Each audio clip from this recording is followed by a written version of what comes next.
Today on the Coaching Life Podcast. I coached for 10 years before that group came along. Like I said, I have parent meeting every year before season starts. This is what we're going to do. And then sometimes in that parent meeting, I tell them, you can leave your rose-colored glasses at home because everybody's the same and every position is earned. And we decide as coaches who plays in that position. And, and it's a commitment. So if you're not ready for that, then there's other sports out there. One day, a couple of guys sat down for lunch and a conversation began. They talked about youth sports, how to be better coaches, how to be better parents, how to be better at developing young people. Not only for the games they play, but for life. That's what the coaching life is, a conversation. And we welcome you. Now, here are the hosts, Chris Stewart and Pat Martin. Well, this is the Coaching Life Podcast, and I am Chris Stewart, alongside of my recording partner, Pat Martin. Coach Pat Martin, how you doing, buddy? Good, Coach. How are you, man? Good deal. Hey, folks. Really excited today. Don't mean to cut you off there, no. but really excited because I want to get to our guest. We have a guest on the show today that I've actually been wanting to have on for quite some time because I see him all the time on campus. I have seen you all the time on campus until 5 weeks ago. Just had knee surgery, doing well. Was able to hobble in here today with us in the studio. Our guest today is Coach Sam Smathers. And I want to tell you a little bit about Sam. I got to know Sam when my son Brock was in second grade. And we had just moved to Athens, and my wife said, hey, we need to get him involved in football. My wife's family's a football family. Her dad played in college, brother played in college, good middle linebackers. And so she's like, let's get him. I said, he's in second grade. I said, do they have flag football here somewhere? She said, nah, he'll be all right. And so he and little Trace, remember, they all said, and I remember Brock's claim to fame was he actually got to run. And you put him in, because that youth team you coach killed everybody, right? With Joe Burrow at offense, Ryan Adam Lerman out widen out and everything. Zakiah Saltzman is out there and all these guys. Nope. Oh, actually, that's right. Z didn't play yet. Yeah, that's right. Yep. But Brock's second grader, and they're down there to score a 2-point conversion. You run it and you get one, pass it and you got two in our league. And Joe handed the ball to Brock for a 2-point conversion. That was pretty fun. Yeah. So other than that, he was just playing in the sand down there on the sidelines. Which we have pictures of that playing at Sourfield and Logan. Trace Albin and Caleb Moon. No, it was Tanner Tredipel. Oh, yes. Wow. Yeah. Yep. They were playing and somebody took a picture. And back then that was the thing, 2 helmets, $150, 2 shoulder pads, right. $75, playing in the sand while Athens beats Logan, priceless. That's right. The old MasterCard commercial. Yes, that's right. I remember that. Yeah, but thanks for having me on, guys. I appreciate it. Heck this. yeah. Wow, it's our pleasure. So I want to tell you guys a little bit about Coach Sam. You're a retired electrician. Yes, sir. Right, and now driving a Ohio University shuttle bus around here, and that's where you and I have seen each other a little bit. Recently, is this your third grandchild? I thought it was your third. Yeah. Just recently had a new grandchild, and you don't have to help me with how you say his name. Grandson is It's Devaro. Devaro, yeah. Mm-hmm. Trisha, let me tell you, Pat, Trisha's a professional photographer. Mm-hmm. And my book, Building Champions, that picture that's on the front is my favorite picture in the world. Yeah. Trisha caught that moment at the regional championship game. And she would always ask, can I come in the dugout? I'm like, I want you traveling with it. I want you always there capture. And she must have taken 900 photos, but while when we were playing baseball. But really phenomenal. Going to be an awesome mother. So that's really cool. Congratulations, for you. Coach. Yeah. Well, thank you very much. Coach is a Browns fan. So that creates a little tension in this room right here. Yeah, a little fist bump over there. I thought you were talking about me. That's right. Man, the tables have turned. I feel the balance of power shift. Well, the problem is, Pat, there's a lot of tension in his own heart right now because he's a Joe Burrow guy as well, and so we'll talk a little bit about last night. That was rough, but one of the big reasons why we wanted to have Coach Smathers on is because you had a hand, or you did start what is known now as the Athens Youth Football Program. Is that correct? That's basically it. I mean, there was a Saturday morning program that you and I have talked about a little bit. A friend of mine, like I've told this story many times, but it's been asked. But Jimmy Wallace and I was looking for a youth football program to put our kids in, and we didn't have one. And so we got looking around. I went to Dr. Grippa, who was the principal at the middle school. I said, can we have like a town hall meeting in the auditorium? And so we got everybody together, had a few. Eric Dean from Nelsonville and his youth program, and another coach, came and they talked to the parents and questions and concerns and had all that stuff, and trying to get a full contact youth football program. I played when I was in youth football, and so. And we had a meeting and everything. It was like 93 or 94, 92, 93. I don't know, somewhere around in there. Alan, my oldest boy, was in second grade or first grade. And so we left there. The feeling was not real good, so everybody wanted to do flag. And I said, well, that's fine. And then come to find out, a bunch of guys got together and formed it. And they told me Max Pitts was one of the coaches, and he said, hey, you want to help coach? And this was like 93, 94. And I said, sure, I'll come. And just kind of rode along. Got Alan in it, my youngest boy, oldest boy. And we had a good time. And so we got it going, and then they were done. Their kids grew up. They were done. And I said, that's the struggle. Yeah, my wife didn't go to a board meeting, and that was her fault because and then she became the head of concession stands. Isn't that the case? That's how it works as well. Yeah. So, and the head of cheerleading too at the time. So yeah. So anyway, then we took it over from there and ran with it and tried to build it to something, and always looking for was you can ask Coach White. In the 90s, Athens football was a little lean. On Friday nights. Yeah. And I said, we need to build a feeder program. Yeah. And it starts down here. So anyway, and that was our main goal, basically. Right. That's a good point too for us to come back to for sure. And one of the things that not all of our listeners may know this, but one of the things we're going to want to talk about here today is Coach was Joe Burrow's youth coach from third. Did he start in second grade, or did he play? So third, fourth, fifth, and sixth grade. Yes. Yeah. Correct. And actually, not just Joe's coach, but probably the man who was responsible for Joe being a quarterback, right? And I have proof of that. I want to play this here. I got a little clip here I want to play. Did you always want to be a quarterback? And if so, what other positions did you play? And if not, what kind of was the reason why you picked quarterback to be the position you wanted to play?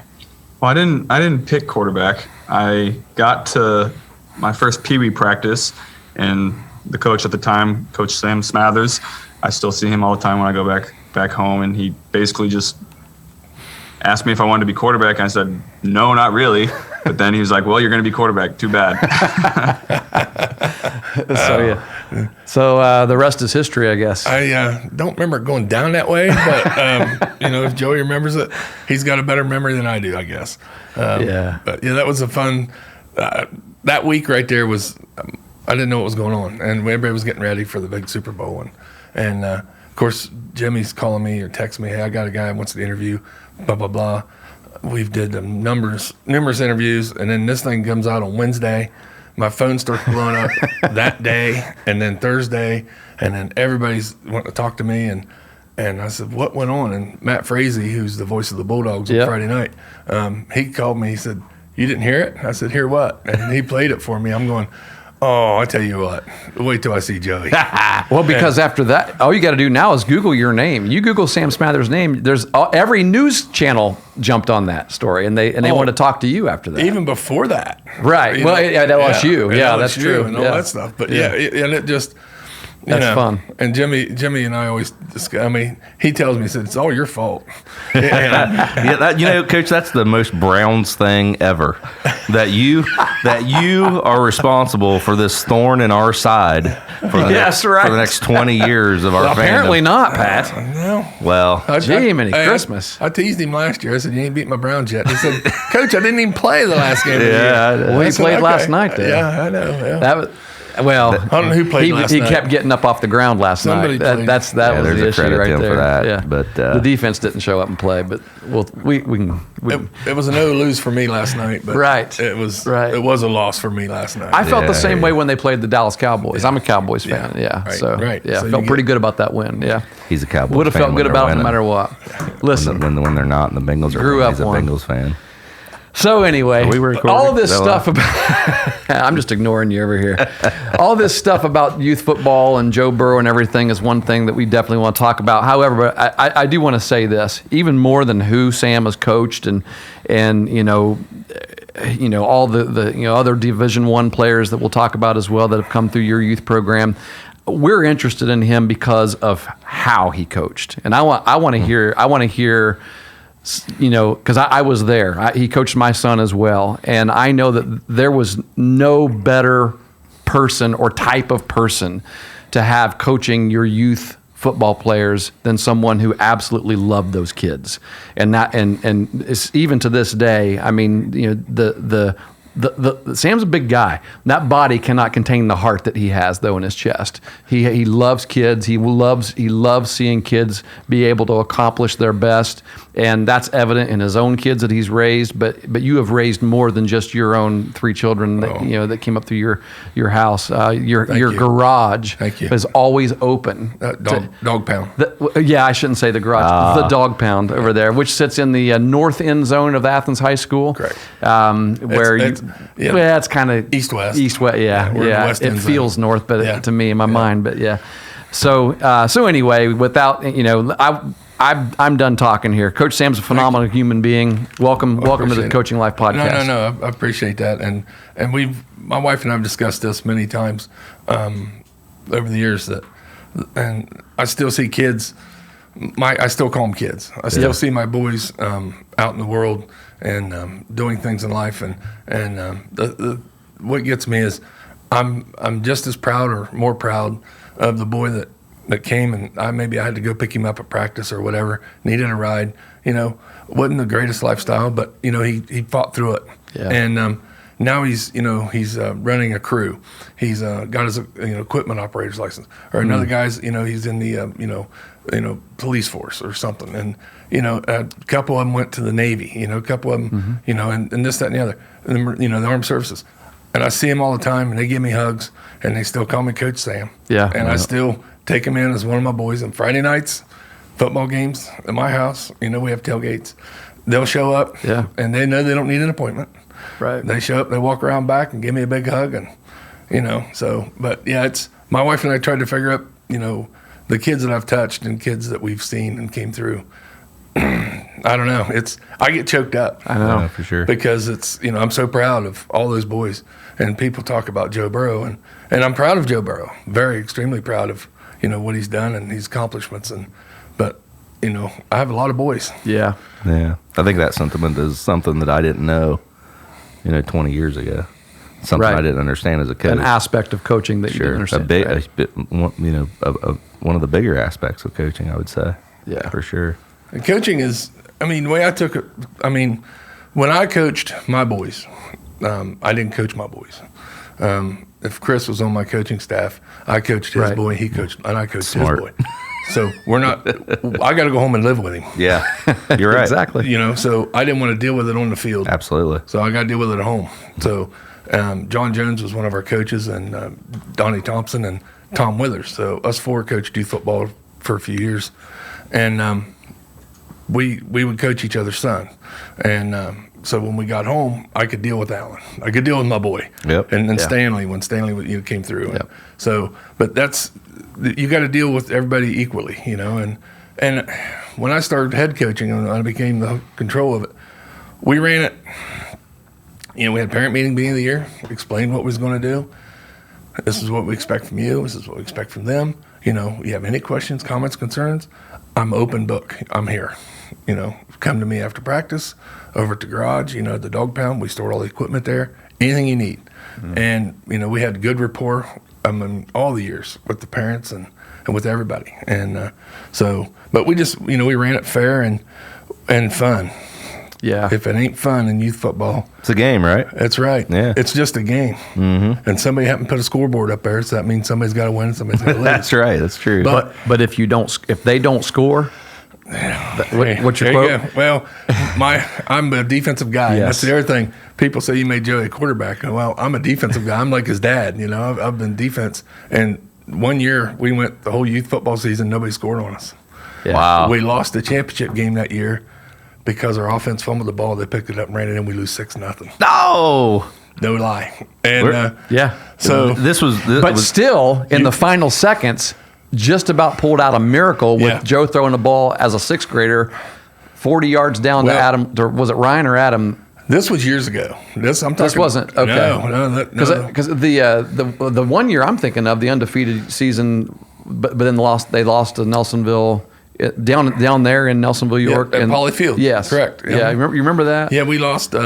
He threw a deep pass. I mean, it was the last It was winning there. minutes of the game. It was seconds, and threw it to Adam Lerman, and he didn't cut. Yeah. He ran straight.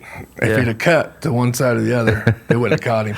Yeah. But he's in 5th, 6th grade. Right, You know, I right. don't- So the 6-0 game, was that not Joe Burrow's group? No. That was Okay. years before him. I got you. I'll be daggone. Yeah. So, and actually, it was my oldest boy's 6th grade year, Okay. and And who was that? Who were you playing? Alexander. Alexander. Yeah, but it was a good hard fought game, and so, but you know and the thing of it is, and I always tell my kids this, and then if you score, you may win.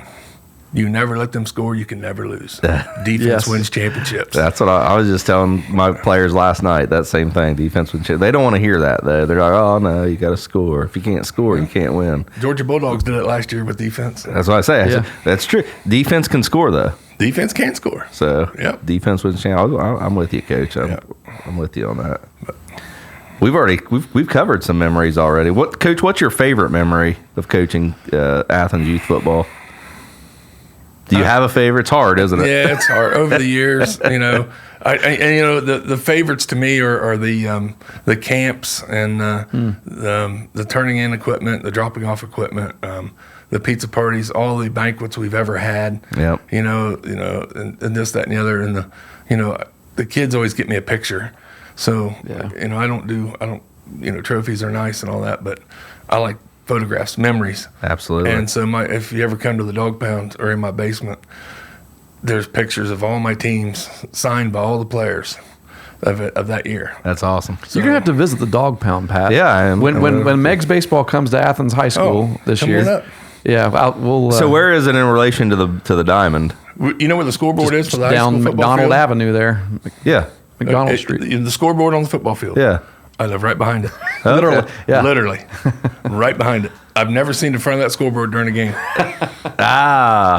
One time, no, I take that back. You came over to the sidelines once. didn't One you? time for senior night for Adam Lerman, Ryan Lerman, Joey, that whole group. Yeah. And they wanted me to come over for senior night.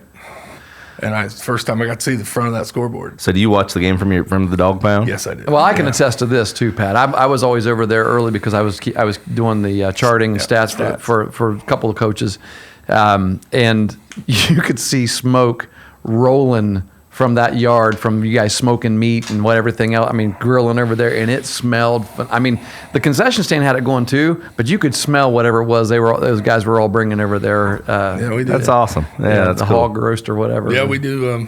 We do it up. Yeah. But it's you might as well. But Yeah, no doubt. The memories are just like I said. As far as one, I don't. There's really. I don't know. There's a Yeah, bunch. it's tough. I There's a feel bunch. you. Yeah. I hear you. Well, let's talk about Joe here for a little bit. All right. All right, because there are other kids, as you mentioned too, that have come through that we definitely want to mention. But everybody in the world right now knows who Joe Burrow is, and so you had an opportunity to coach him. We heard the story that Joe told himself of how he became to be a quarterback, and whether that's true or not, we'll let that folklore just continue on out through there. But you obviously remain really close to him as he's developed. Through high school and through college, and now he's in really an already historic career he's already had. I mean, he made history in college football by having probably the single Best greatest season of any quarterback ever. And then, takes the Bengals to the Super Bowl in his first full year. I called last year his rookie year, like half of last year his rookie year, really, because that first year was tough. So what are some specific, like when you think back of when Joe was, third grade, fourth grade, fifth grade, sixth grade, what are some of those characteristics that you saw in him as a youth that you felt like made him unique even then? Back then, Joe was quiet. I mean, he was a quiet young fella. I mean, he loved to hit. He loved practice.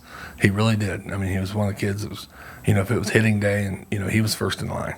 He in sprints, anything competitive, he wanted to be best at it, in practice. And so, that kind of caught my eye. And, his he's just, his attitude, he was never a rah-rah guy. He never jumped up and down. If somebody did something wrong, he never got on anybody. He never, coached anybody on the field.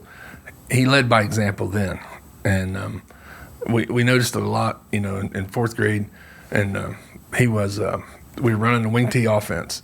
And it's a jet motion. And we're trying to run. We had Freddie Stalter his third grade year. We had Sean West his fourth grade year. And it's a timing thing. And in practice, we couldn't get it. We ran it 2 hours in practice to get the timing down. And coaches looked at me and other coaches going, well, shouldn't we run something else? I said, why go anywhere else if we can't run this play? If we run this play to perfection, they can't stop it. And that's fact for any play. That's what they're designed all for. That's true. So we ran that jet motion. And then the season started, and Joey was like, we got it. And every time we'd score a touchdown on that play, him and Sean, you could just see it. Them two were they were like tight. Yeah. So they knew what was, they had it, boom. Once they hit it, it was gone. So, there's an interesting point here. And that is you running in a wing tee offense with Joe Burrow at the quarterback. Yeah. I mean, even as a third and fourth grader or whatever, you probably could look at the personnel you had and thought, boy, we could do so much more with these guys. So why were you running a wing tee offense? Well, good point. Yeah, every year when I'd start coaching, we went through a lot of varsity coaches when I was in youth football. Like I said, we had 5 or 6 varsity coaches that came through. And every time we get a new one, I'd go meet them, introduce myself, say, blah, blah, blah. I'm Sam Smathers. I coach a youth program. What are you running? We want to do, the lingo, the terminology. We want to do what you're doing. So when they get to you, it's second nature. It's just boom. They know what's going on. So I had a lot of meetings, I'll tell you that. Ran a lot of defenses, ran a lot of offenses. But at the time we had Coach Miller, who came here and he ran the wing tee. And it was fine.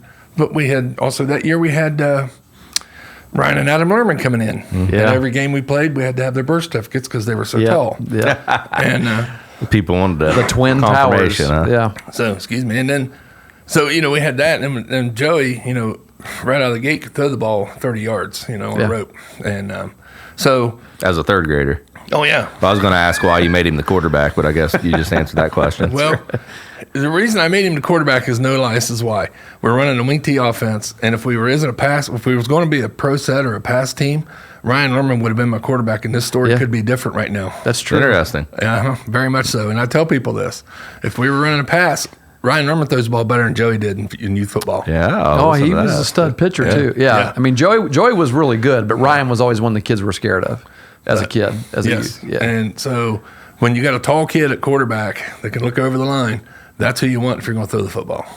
But instead, we went the opposite way because we're running a wing tee, and Joey grasped the whole idea of the footwork, the plays, and he grasped that a lot better and a lot quicker. And I'm like, you're the guy. And so the wing tee is the reason. He is. Yeah. I mean, I tell people this in a lot of interviews I've been in, and they just, really? I said, yeah. I mean, his IQ, even at third, fourth grade, was, of course, his parents, his dad, Jimmy, and his brothers, Dan and Jamie, all played. And so, yeah. Panned out for us. I know that. Panned out. And I'd credit Ryan Lerman for that, for taking a different role. Embracing a role that ultimately he became pretty good at himself. Well, and the truth of the matter is, we fourth grade year we was in the championship game, and we won that, and we went on to play a Super Bowl with the Sheridan generals, and it's the winner of the NBL League, West Kingdom Valley League, and the winner of our league. And they came down. We played at Peden. But anyway, told the kids we could practice. I said, "What do you want to do?" I'll let you pick. I mean, this is icing on the cake, guys. This is fun time. And they wanted to sling the ball around. So we knew that what we had to do going into that year was run the wing and shoot. Now I looked and I found a book on it, the wing and shoot offense. The wing and shoot offense, and it's basically what it says it is. You line up in a wing, you split one guy out or two guys out, but you're still running your motion, and it's pass plays. That'll be darn. And I like it. We got into that a little bit, and then, like I said, Ryan Adams came in with the pro set, so we had to get away from the wing tee, and I said, boys, I looked at my son Alan, who just graduated high school. I said, I need a center that can shotgun snap. What? And he said, yeah. So fifth grade year, we had Tyler Bailey at the time. He could shotgun snap the ball, and Alan worked with him before. Or we went shotgun white double slots. Yeah. Fifth, sixth grade. Yeah. Yeah, it was fun to watch. Yeah, and the rest is history. I mean, and Joey, I don't know when he's been under center. I mean, I always say it's youth football was the last time he went under center. Yeah. I really do. I think that's the last time. Junior year at LSU. Yeah. Remember that? Yeah. That was rough. Year. Rough to watch. Won 10 games, but you wouldn't think being 10-game winners would be a rough season, but that was a rough season. Yeah, that's funny. Yeah. But one of the things about Joe, you talked about how he never. This is a really interesting point. I think is you say kids would make mistakes and he wouldn't coach them up on the field. He didn't feel the need to necessarily get on other kids. No. One of the things that you kind of notice about a player like that is leading by example isn't just him doing his role, but it's almost like he just chose to pick up the slack. Whatever slack was left by somebody not doing their job, he just chose to pick up the slack. And then, that kid probably realizes, okay, I screwed up, and he's going the extra mile so that we can be successful here on this play. And I know it's a story I think of Coach Adams, who was a physical education teacher at 7th grade, 8th grade, middle school. He said Jay would come in and take 3 or 4 of the most unlikely kids and pick them up for a game, basketball. To play with them. Yeah. And as teammates, and they would win. They wouldn't lose. And they'd have the Lermans over, one of the Lermans, they'd have some good kids over there. And Joey'd pick out, and say, and he wouldn't shoot the whole, it wasn't Joey's game. He would make them better. Yeah. And Coach Adams tells me all the time, he's going, it's neat to watch him do it because he's making them better just by him being there with them. Yeah, and that's what turned the Cincinnati Bengals around. Exactly. From the state that they were in. Did you hear his press conference last night? I did. Did you guys? I did, yeah. And they asked him about, they basically asked him about the performance of his offensive line. And because they struggled. He's got to be tired of getting that question. He gets it all the time. But what's his answer? Always the same. Total faith in those guys. Always, I have faith in them. Yeah. And he said, and he didn't. He also said, "Well, I'll have to go back and watch the film." Very realistic, logically. People probably made mistakes, but I'm not going to tell you right here in this press conference right after the game that my offensive line sucked. No, he's not. He won't do that. Yeah, he will not do that. I can say it did.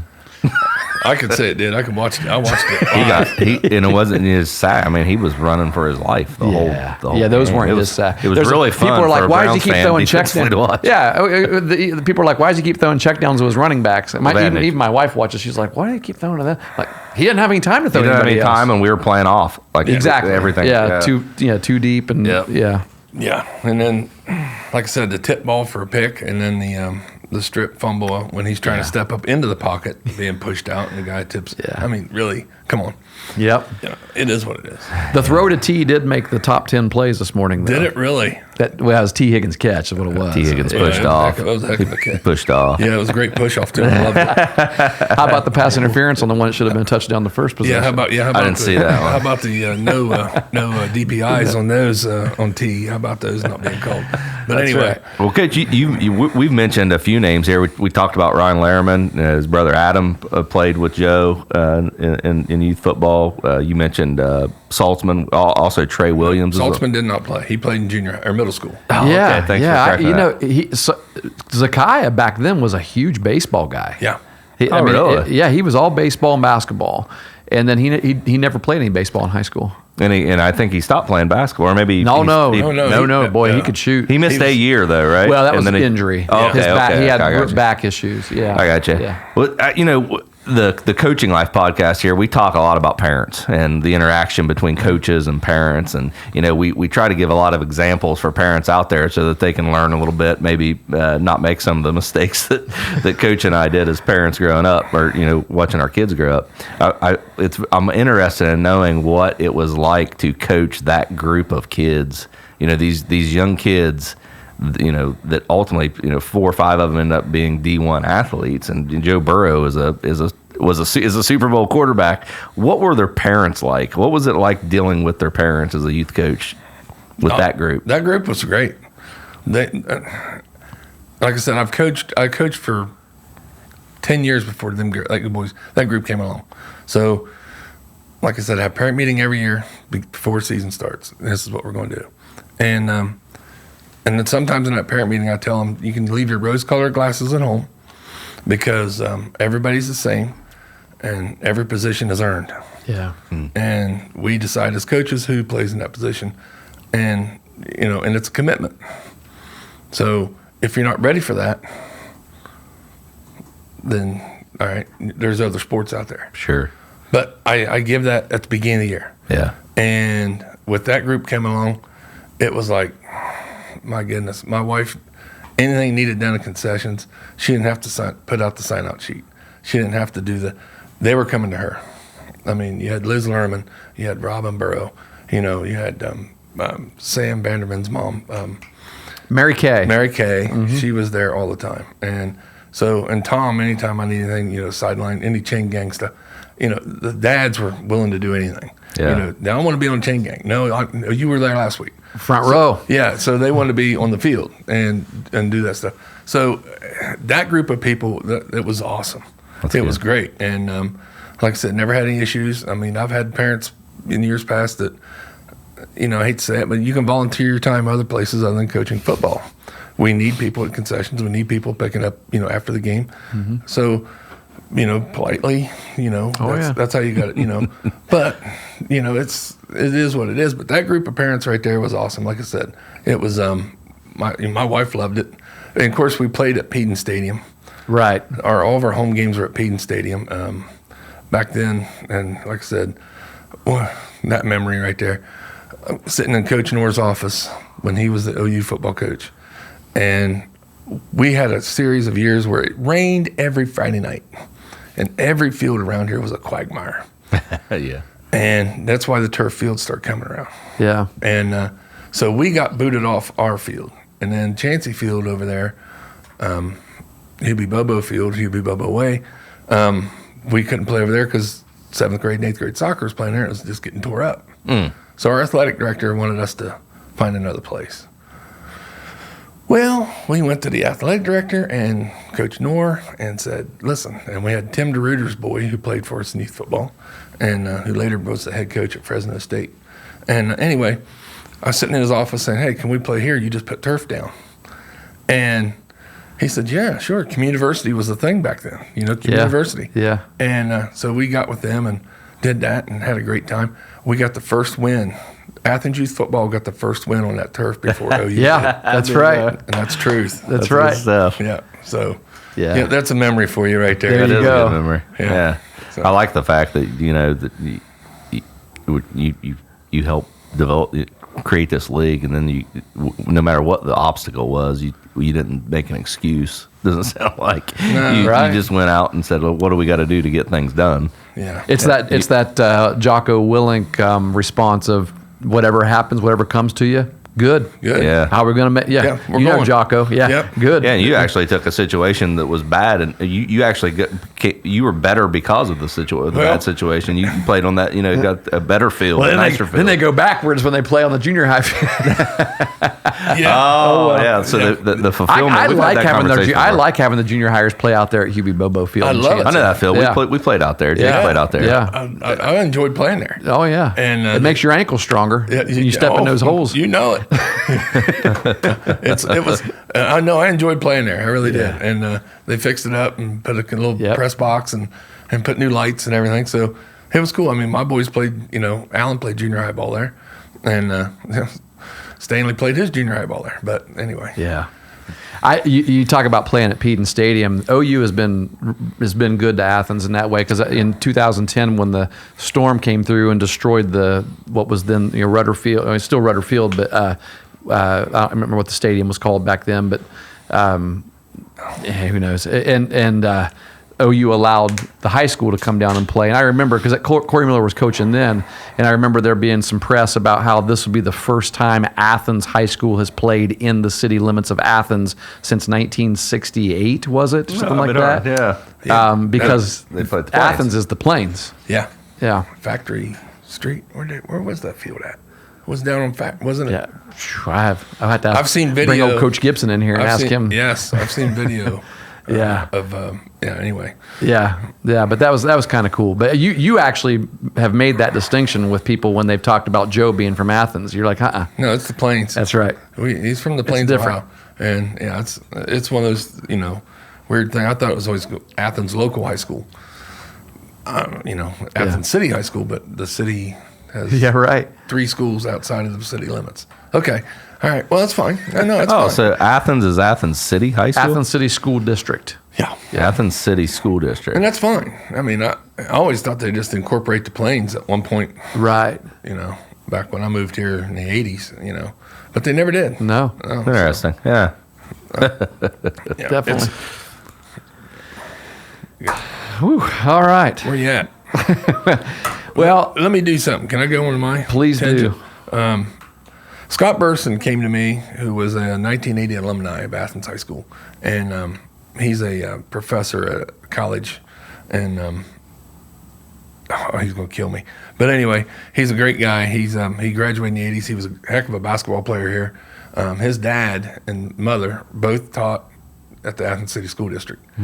He was a gym teacher, and his mother was a music teacher, and for their whole life. And so go ahead. Indiana Wesleyan. Indiana Wesleyan. Thank you very much. You had that earlier. You and I were talking off air, and I just looked him up and I wanted to confirm that. All right, yeah. Scott, there you go, buddy. And but he approached me about co-authoring a book, and so we got with Jimmy and Robin Burrow, and I talked to Joey about it, and they were all okay with it, and as long as it's a good taste, good standard. And I said, yeah, sure. And so anyway, his dad started youth football, full contact football here originally, Saturday morning football, and so my brother-in-law played there. Coach Ryan Adams, I think, played there Saturday morning football. So, and then it kind of just fizzled out. I don't know why, whatever. So when we started it back up again, we got some of their equipment. But anyway, we're co-authoring. I'm co-authoring a book. It's called From Bengal to Bulldog. From Bulldog to Bengal, the Joe Burrow story told through the eyes of his hometown. And it's due out. It's at the publisher. Right wow. now. Okay. So we've been working at Scott. Love Scott. He's done all the work. We did Awesome. a week worth of interviews in the dog pound when he was here for a week, and had everybody doing stuff. But it's at the press, and Orange Fraser Press is publishing the book. They're in Wilmington, Ohio. They've done several books. The Chad Johnson's biography. Okay. And I think Scott's did the Tony Perez and Johnny Bench books. Is that right? Yeah, he wrote a couple of those, and pretty good books. I read those.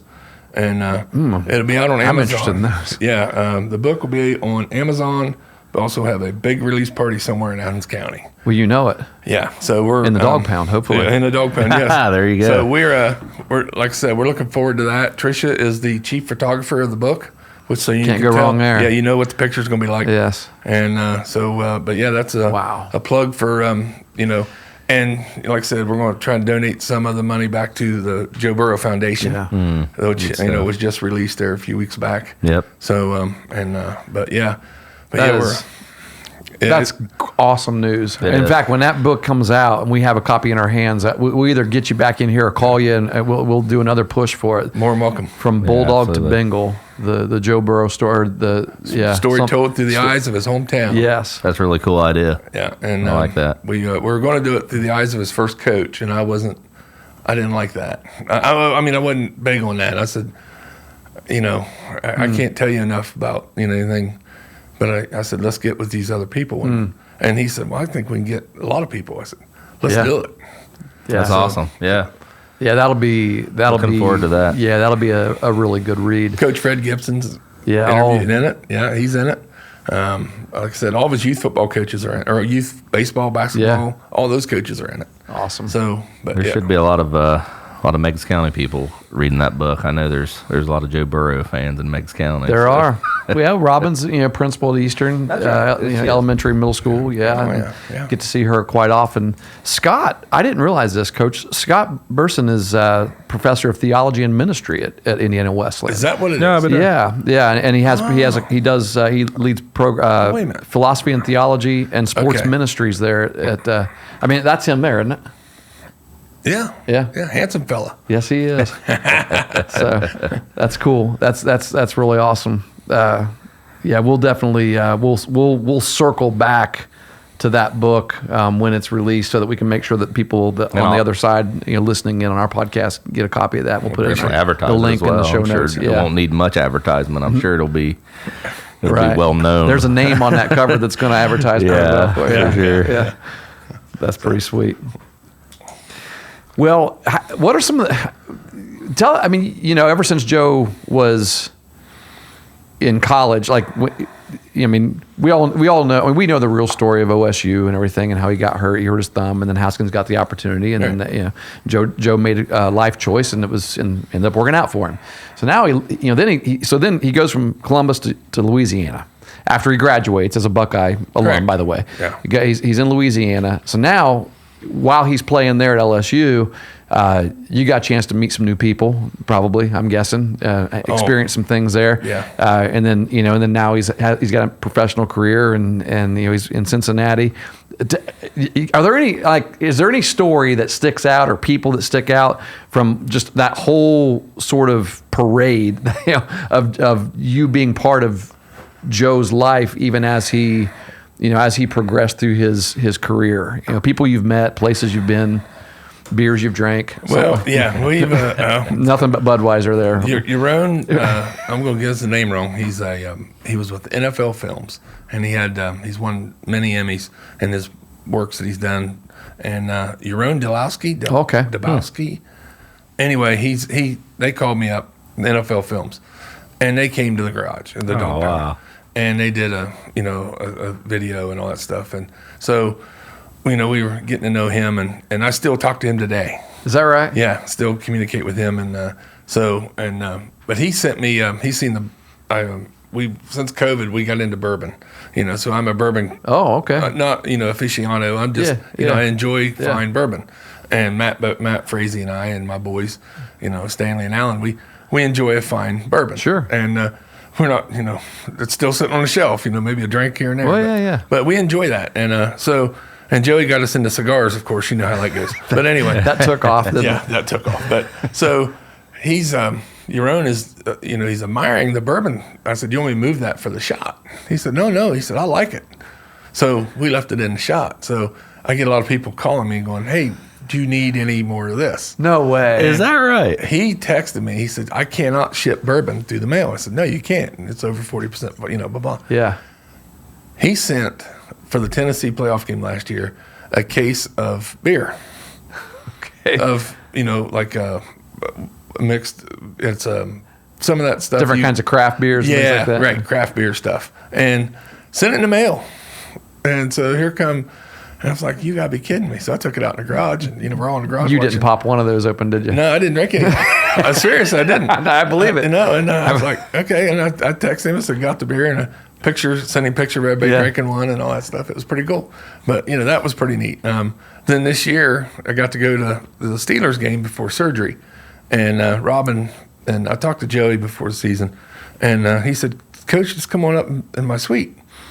And I said, all right, cool, thanks. I appreciate that. And he said, no problem, anytime. And his agent, Brian, and his other agent, the marketing guy, Brian, they were both there. Well, his agent, Brian, his son was there, 9 years old. He wanted to meet me. Is that right? He said, it's all he talks about. This is the guy, Coach Joe Burrow, so I want to meet him. But daggone. So he's That's asking important me, to him because he's that age. It is, and I really took that to heart. And I told him, he was asking me. I said, what can I do? I said, enjoy football. He said, what? I said, have fun. Don't worry about the X's and O's. Yeah. I said, just have fun. Enjoy playing the game with your friends. I said, play it because you love it. If you love the game of football, that's all you need to do. And it's any sport. Yeah. Don't play it because your best buddy's playing it. You play it or because of what coach is playing. You play because you love the game. Yeah. If you get that in the kids' heads, they're going to enjoy it and they'll give you everything they got. Yeah, that's the ultimate motivator. That's the key. It is. Because if you don't, you're not going to get where you want to be anymore. No. And if you're having fun, and like I said, we always end up practice on a Indian run or circle, running over the feet. Yeah. Anything to have fun, and used to, I drop kick footballs back in the day. Yeah. If I drop kick a football through, we're only running, we're running. Yeah, that's right. And I'd miss it, and I'd make a couple and, oh, coach. But you got to make it fun, and that's what it's what life's about anyway, but especially in youth. Oh, yeah. You can't, like I said, there's a scoreboard up there, but we don't look at that scoreboard, right? We're out there to have fun. Right. Somebody's watching the scoreboard, and those kids know what scoreboard says. But you as a coach, you got to keep their focus on, having fun, enjoying the game. That's great stuff, Coach. I think you answered a question we were going to ask there in a little bit. No doubt. Hey, my dad always drop kicked. It's not something that, what was drop kicking something that you're allowed to do in a football game? It's still legal in the NFL. Okay. Instead of place kicking, Extra point. Does the ball have to hit the Extra ground points. before it hits your foot? Extra point. Doug Flutie did it. Last person. Why to do don't it. we see more people doing that? Just because it's so hard to do? And the footballs are made different. Yeah. Back then, the footballs are more. My dad used to do that. We lived in Middleport, and our backyard was basically the Middleport football field. The old and so we'd go over there and throw around a little bit, and he'd take a football over and he'd drop kick it. I had to go around, climb the fence to pick because the fences are right behind the goalpost. But he used to do that all the time. I don't think I've ever tried. Every time I tried it would go that way. Yeah, that way. I'd probably I'd miss completely because you have to kick with your toe, right? Yeah, so everybody's kicking with their it's Mark top Mosley. of the foot now. Mark Mosley, roll your shoulders forward, drop the ball, and kick. I'm sure there's some NFL films we could go back and watch kickers who actually did that back in the day. You don't have to go far back. Yeah, I mean, oh, really? Doug Flutie, I think. Oh, yeah, you said Doug Flutie. I think Flutie's the last one that tried it. They lined up for 2-point conversion, and he drop kicked it. Okay. Went through the uprights. You can look it up. I'm pretty sure that's true. So you're allowed. You're still allowed to do that in the NFL for extra points. Are you allowed to do it for field goals? Yeah. So you can do okay. Yeah, but I guess if you could get enough behind it, I mean, yeah. I'd say there's a part of the game that's changed right there. I mean, it's nothing to kick a 60-yard field goal now. It's unreal. It's unreal. I don't know. I mean, Cade York's missed a couple. You got to have coaches. You got to have coaches who decide to actually kick a field goal, though. I mean, how many times now are we seeing people? You're down 2 points. You got a chance to take a lead here, and you're going to go for it on the 20-yard line, 4th down and 6. Yeah, well, I don't understand some of these decisions. I mean, maybe that's why I'm sitting on my couch. Analytics coach. Oh yeah, you just got the shun hand right there. That and me don't get along. Joe Gibbs don't play. That's why he's a race car driver owner now. Because analytics. He was the first one. Yeah, he was. But I'm just saying, I'm not. Anyway, old school. You got to feel your boys. You got to know what's in them. Yeah, that's a fact. If it's there, do it. If it ain't, you got to know your team. Yeah. Yeah, you're right. That's good stuff. That's important. I was going to ask you what advice you would give to a youth coach. I feel like you answered that question. Yeah, I mean, You got to have fun. Yeah. You can't. I mean, you got to be firm. First and foremost, you got to be firm, and you got to know, don't waver. If you set the rule, you set the precedent. You got to set it. Okay, you can't waver, and just have fun. Yeah. Because I'm telling you right now, kids, they want direction. They want to be, not told where to go, but this is the line. This is what we're doing. Okay, and then you waver. If put it this way, if kids got out of line, you can ask coaches. If they got out of line or had a little spat or something happen, they run a lap holding hands. Yeah. We're a brotherhood. Yeah. You step inside these white lines, we're friends. We're brothers. You step out of it and you take that helmet off, you better be the nicest guy and say, yes, ma'am, yes, sir. So, but if you had issues, we're a brotherhood. So, Yeah. But you got to be firm and you got to have fun. Yeah. Yeah. I mean, there's Sure. there's no two I ways. don't. about it. It's so obvious, or makes so much sense. But I feel like as youth coaches, we so often just forget that. It's so easy just to put winning or development or anything over that fun. It's not. We've talked about that before. Yeah. The word fundamental. It's in there. It's it. You can't have fundamental without fun. Yeah. And I'll go back to the Athens High School varsity team. Down the stretch, they had 16 sophomores and 5 freshmen starting on Friday night. You want to talk about fundamentals? That team looked fun This year? Yeah, Yes. that team looked like fun. Yeah. I mean, even though we got beat by Nelsonville like we did, but that team did not waver. They looked like they were, Yeah. 14-year-olds playing against 18-year-olds. Yeah, yes. Yeah. Yeah. But they look. They did. I agree. I saw the last 2 games as well. Well, I guess I saw weeks 8 and 9. I didn't see the last one, but they did. They look good. Yeah. I mean, There's a lot of promise there. young kids coming in, and you can't ask a kid 14 years old, 13, 14, start of the football season to start and play against 18, 19-year-old boys. Yeah. It's tough. Yeah. But at the end of that year, that kid's not 14 no more. That valuable experience he just learned in that 10-game stretch. Next year when he starts out, he's already 3 rungs up on that ladder. Yeah. So that and you could see it. I could see it this year, and it's all because of having fun. And you could see it. I watch practice every day, especially since I had knee surgery. I have nothing to do, so I sit out on my Football porch. going on out there in the yard. I sit out there and I holler at Coach White and I say, "Hey, Coach, hey dogs, they this, that, and the other." And Lance, the field goal kicker, he's a young kid. I said, "Go get him. Nice job." I said, "You got it. Yeah. Keep it up."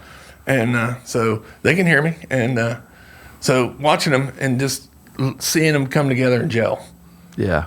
is That has to be, I know, because I know it was a frustrating season for Coach White probably, but Yeah. that had to be, that coming down the stretch, there had to be some, like a shining light there at the end, I think, that make them look forward to, I really think so, too. moving on. Yeah. I really agree with that. Yeah, anytime you finish stronger than what you started, I Right. think you've accomplished something. That's Right. there's Very success much. there. Yep. Finish stronger than what you started, even though there was not a W in the win column there in the those last last game. couple games. No, yeah, that's fine. Yeah, but you still finished strong. Yeah.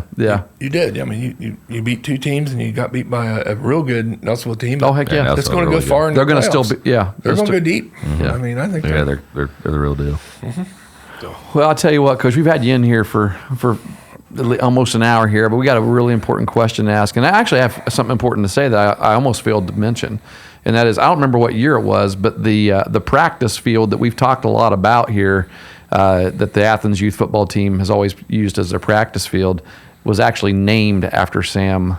It is Sam Smathers Field, right? Is that the actual name of it? Smathers family. Smathers Family Field, yeah. for all the- For everything. everybody, everything that your whole family has Yeah. put into Athens youth football, which cool. I remember it was a really cool dedication Thank when you. that happened. Thank you. Appreciate that. Yeah. I wish they'd have kept it, but the school sold that, and now Yeah, that's right. It's owned by somebody else, but that's fine. Yeah. And it's the honor, it's the thought, and everything that my wife and I are very proud of. To have a field named after us, and we're still alive. Usually, Yeah, usually you don't get to know that kind of stuff. That's you're right. Yeah, But no, you it's- and Joe Burrow have a field named after you. Yeah, we do. It's pretty cool. Where's the Smathers family field? It's So it used to be the Athens Central office, which they don't use that office now. It's out in Chansey now, but it's in the Plains. right there in the Plains, the old school. If you're going through the Plains toward Nelsonville, it's on the right. The old school. The old high school used to be the central Yeah, office. That's the old Plains. My got wife you. went to school there, and in elementary. Well, I'll be darned. I'm not sure I know where that is. I'll have to. Yeah, it's just. Drive back through there too. Yeah. Visit the dog pound. So when you're in the plains, visit the dog pound. Go to Gigi's. Yeah. Get you the Joe Burrow omelet. Yeah. Which is essentially a Western omelet. Get you the number 9. So Gigi's has a Joe Burrow omelet. It's been a while. The number since I've 9. been to Gigi's. I do Yeah. like Gigi's. Yeah. There's one other ingredient. It's like mostly a Western omelet, but there's like one extra ingredient or something in there. I don't know. I've never had it, so I don't know. Well, that breakfast bowl seems to be the they just load it. You put a bowl and put breading in the bottom of it, and then dump everything that you make for breakfast in that bowl. Gravy, eggs, top sausage, it with cheese, bacon, cheese. Yeah, just throw it in there. It's a good one. My wife. We order one. My wife split it. We split it when we got home. It's like, oh my You goodness, have to split it with you do? somebody. Oh, Yeah. Very It's been a while since Travis I've been does to a good Gigi's. job. It's a good place. It is really good. Yeah. It's really good. Well, we have a question before we sign off. We have a question that we ask every guest that we've ever had on the Coaching Life podcast, and that is this: what is one of your favorite memories from your days playing youth sports? It doesn't have to be the favorite, but there's probably a lot of stories that you can think of growing up. And it could be any sport. Doesn't have to be. We talked a lot about football today, but I know you're an avid golfer too. Yeah, I never played golf until Stanley. Now, yeah. Yeah, Stanley started playing when he was younger. My youngest son. Yeah. Stanley played, so I figured, well, if he's going to play, and he played in high school. He never played football in high school. Yeah, that's right. And he played 2nd grade, 8th grade, and then got in high school and played golf. Played golf, yeah. And so anyway, and did well with it. He was all league and made districts and all that stuff. But anyway, I thought this over because you threw that at me yesterday. And I tell you, the one that keeps coming to my mind, I played a lot of baseball.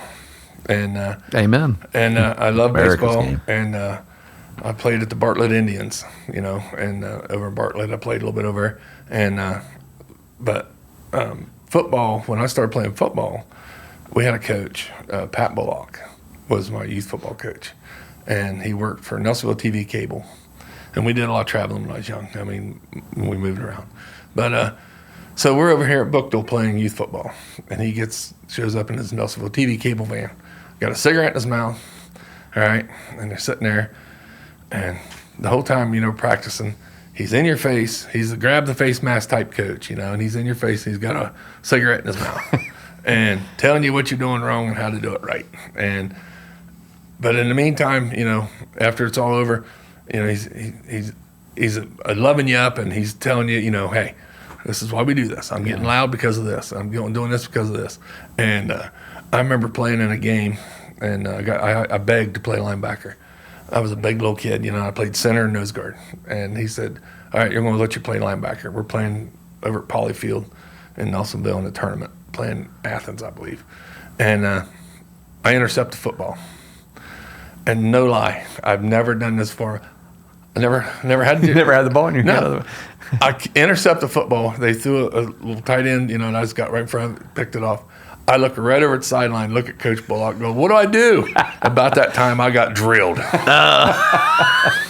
I come off the field. He's going, you think you know what to do now?